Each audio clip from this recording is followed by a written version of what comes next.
So maraming salamat sa lahat. Naiyak ka, Nay. Blessing na talaga kung saan nadating, no? Hindi ko nga inasahan. O hindi niya inasahan na, Nay. Wow, mo si Nanay. Malaking bagay yan, Nay. Kaya ano, yung ihalo mo doon sa paninda mo, no? Oo, idagdag ko rin yan. Kaya, tapos inaano niya. Rock TV. Kasi no, kanina kasi 86 na si Nanay. Ano po pala pangalan niya na? Alfonsa, Rihamo. Ano po yung iba pong pinagkakabalan niyo pa? Wala na. Wala na po. Tindahan lang po. Ayan lang sa konting tindahan. Nagtanit-tanit po ako yan. Kano kung sakali maubos yung tindahan, saan po kayo kukuha ng... Eh wala na lang po. Wala po kayong ibang... Wala. Wala, kayo na lang po talaga. Yun naman wala.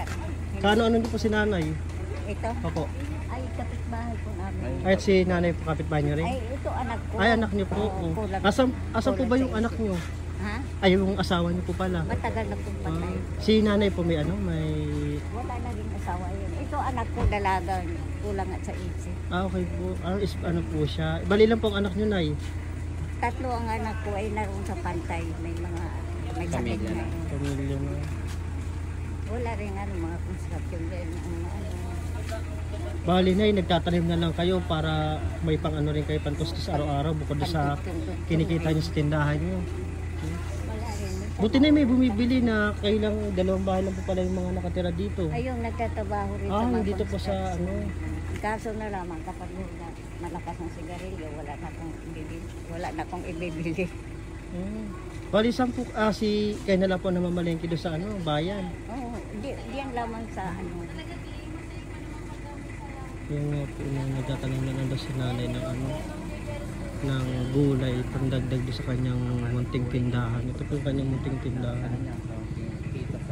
At tagpyo rin kanyang bahay.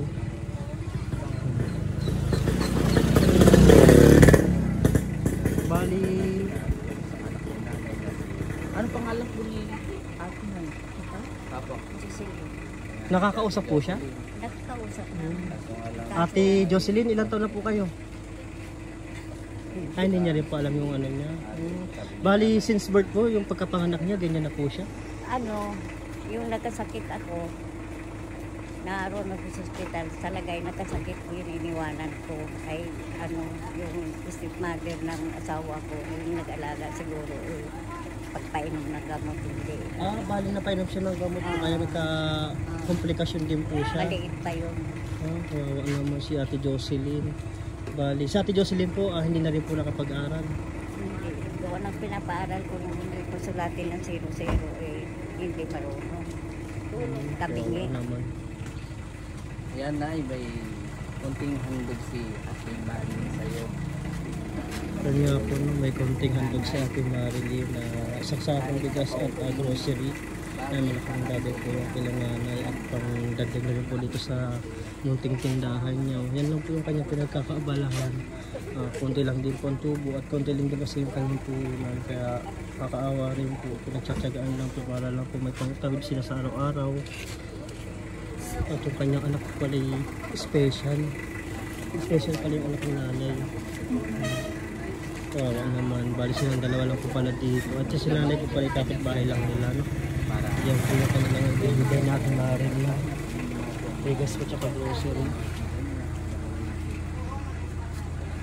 Nay, malaking bagay po yan, no? Maraming salamat na po. Pasalamat po tayo kay Ate Marilyn tapos sa mga tumutulong. Maraming salamat nga. Maraming salamat kung sino mo sila. So, maraming salamat sa lahat. Naiyak ka, Nay. Blessing na talaga kung saan nadating, no? Hindi ko nga inasahan. Hindi niya inasahan na, Nay.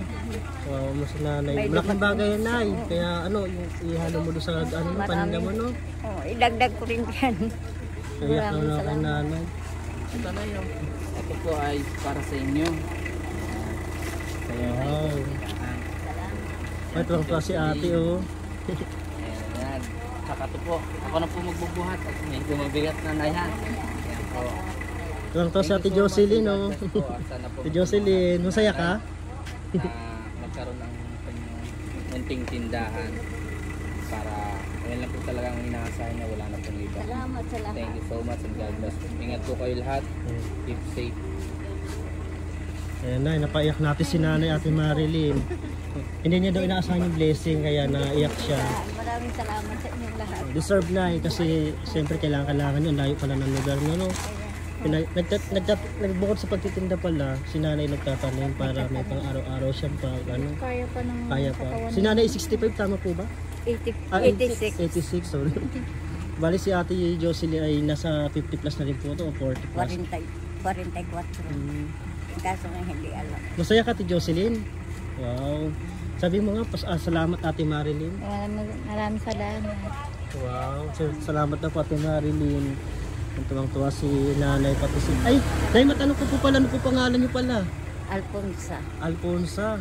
Tihamo. Wow. Talagang yung pangalan ni Nanay talagang ganda. Talagang nung araw pa yan. Pangalan. Yan po, Kaya maraming sa lahat, salamat Ate sa inyong Marilyn. lahat. Yan, napasaya na po Na may natin yung biyayang dumating sa amin ngayong araw na. galing naman ni Nanay. God bless na ha. Salamat. Dagdag mo yun ay sa Oo. panindamalay mo. Pagbalik namin dito, may biyayang darating uli, no? Sana. God bless Kasi po. hindi ko nga inasahan yun. Ang blessing kasi na kusang nadating yan, no? Kusang binibigay ni God. Kaya nga, salamat ako sa Panginoon. Bawat bukas ko sa pinto sa umaga. Nagdadasal Salamat po ako kayo. sa Panginoon. Diyos. Maano pala si Nanay, religiosong tao, no? Sige po, Nay. Salamat, Ate Jocelyn. Tuwang sa Ate Jocelyn. No? Maraming salamat po, Ate Marilyn. Salamat sa Yung support niyo po. Kasi Dapi official ang pagbabalik. Naiyak kami dahil na naging emotional si Nanay doon sa binigay natin. God bless na. Ingat, Ate Jocelyn.